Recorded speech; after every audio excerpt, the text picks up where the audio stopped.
মসজিদের দিকে তাকালে বোঝা যায় সে এলাকার অর্থনৈতিক অবস্থা কেমন।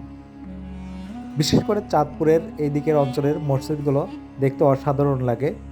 অনেক সুন্দর করে তারা মসজিদগুলো তৈরি করে। তেমনি আমার সামনে দেখতে পাচ্ছেন অসম্ভব সুন্দর গম্বুজওয়ালা একটি মসজিদ। চাঁদপুর জেলা জুড়ে রয়েছে অসংখ্য ছোট বড় এমন সুন্দর মসজিদ, যেগুলোর বাইরে থেকে ভিতরেও অনেক সুন্দর ডেকোরেশন টাইলস করে সাজানো।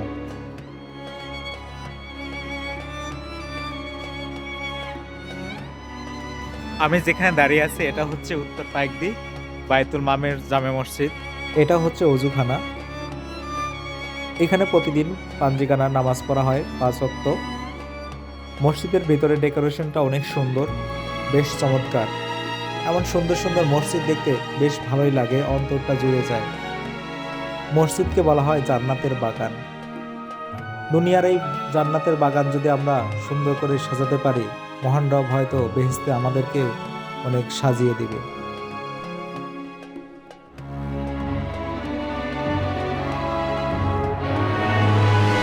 এই মসজিদে রয়েছে সুউচ্চ দুইটা বড় বড় মিনার এবং একটি গম্বুজ।